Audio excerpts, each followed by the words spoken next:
संस्कृति, साहित्य और बोडो जाति को भारत में, असम में डिग्निटी देने के लिए, सम्मान देने के लिए जिन लोगों ने आंदोलन किया, शहीद हुए, उनको हम याद करें और उनको हम कृतज्ञतापूर्वक याद करें कि अगर वो ना होते तो शायद हमारे समाज में इतनी जागृति नहीं होती। ये डे जो है वो केवल याद करने के लिए नहीं है, बल्कि इंस्पायरेशन लेने के लिए है कि बोडो जाति की सभ्यता, संस्कृति, साहित्य और बोडो जाति को भारत में, असम में डिग्निटी देने के लिए, सम्मान देने के लिए जिन लोगों ने आंदोलन किया, शहीद हुए, उनको हम याद करें और उनको हम कृतज्ञतापूर्वक याद करें कि अगर वो ना होते तो शायद हमारे समाज में इतनी जागृति नहीं होती। क्योंकि बोडो आंदोलन जो है वो राजनीतिक आंदोलन कभी नहीं रहा। वो अपने समाज को, समाज में, असमिया समाज में डिग्निटी दिलवाना चाहता था। वो अपने बच्चों की अपनी भाषा में शिक्षा की चिंता करना चाहता था। तो ये बहुत सोशियो कल्चरल डिग्निटी के लिए जो आंदोलन किया, लोगों ने जो शहादत दी, लोग शहीद हुए, उनको याद करके हमको हमेशा याद रखना है कि हम आज जो भी हैं, जो भी हमको दुनिया में आज मिल रहा है, सम्मान मिल रहा है, पॉलिटिकल सोशल पावर मिली है, वो उन शहीदों की वजह से है। इसलिए हमको हमेशा ईमानदारी से अपने समाज के लिए काम करना है।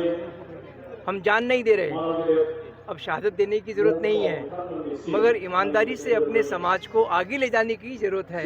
उसके लिए हमको काम करना चाहिए। बोडो जाति की सभ्यता, संस्कृति, साहित्य और बोडो जाति को भारत में, असम में डिग्निटी देने के लिए, सम्मान देने के लिए जिन लोगों ने आंदोलन किया, शहीद हुए, उनको हम याद करें और उनको हम कृतज्ञतापूर्वक याद करें कि अगर वो ना होते तो शायद हमारे समाज में इतनी जागृति नहीं होती। ये डे जो है वो केवल याद करने के लिए नहीं है, बल्कि इंस्पायरेशन लेने के लिए है कि बोडो जाति की सभ्यता, संस्कृति, साहित्य और बोडो जाति को भारत में, असम में डिग्निटी देने के लिए, सम्मान देने के लिए जिन लोगों ने आंदोलन किया, शहीद हुए, उनको हम याद करें और उनको हम कृतज्ञतापूर्वक याद करें कि अगर वो ना होते तो शायद हमारे समाज में इतनी जागृति नहीं होती।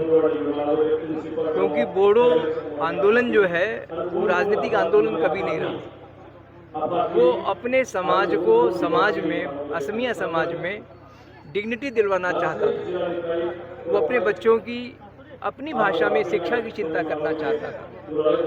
तो ये बहुत सोशियो कल्चरल डिग्निटी के लिए जो आंदोलन किया, लोगों ने जो शहादत दी, लोग शहीद हुए, उनको याद करके हमको हमेशा याद रखना है कि हम आज जो भी हैं, जो भी हमको दुनिया में आज मिल रहा है, सम्मान मिल रहा है, पॉलिटिकल सोशल पावर मिली है, वो उन शहीदों की वजह से है। इसलिए हमको हमेशा ईमानदारी से अपने समाज के लिए काम करना है। हम जान नहीं दे रहे, अब शहादत देने की ज़रूरत नहीं है, मगर ईमानदारी से अपने समाज को आगे ले जाने की ज़रूरत है।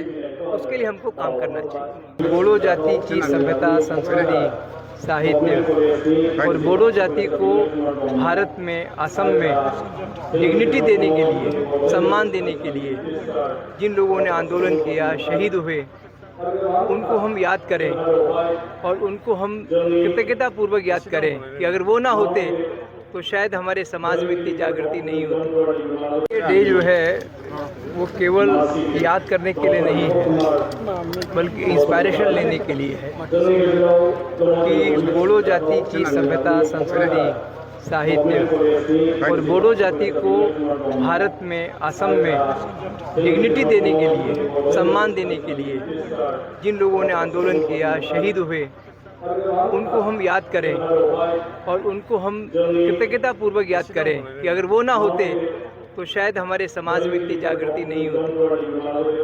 क्योंकि बोडो आंदोलन जो है वो राजनीतिक आंदोलन कभी नहीं रहा। वो अपने समाज को, समाज में, असमिया समाज में डिग्निटी दिलवाना चाहता था। वो अपने बच्चों की अपनी भाषा में शिक्षा की चिंता करना चाहता था। तो ये बहुत सोशियो कल्चरल डिग्निटी के लिए जो आंदोलन किया, लोगों ने जो शहादत दी, लोग शहीद हुए, उनको याद करके हमको हमेशा याद रखना है कि हम आज जो भी हैं, जो भी हमको दुनिया में आज मिल रहा है, सम्मान मिल रहा है, पॉलिटिकल सोशल पावर मिली है, वो उन शहीदों की वजह से है। इसलिए हमको हमेशा ईमानदारी से अपने समाज के लिए काम करना है। हम जान नहीं दे रहे, अब शहादत देने की ज़रूरत नहीं है, मगर ईमानदारी से अपने समाज को आगे ले जाने की ज़रूरत है। उसके लिए हमको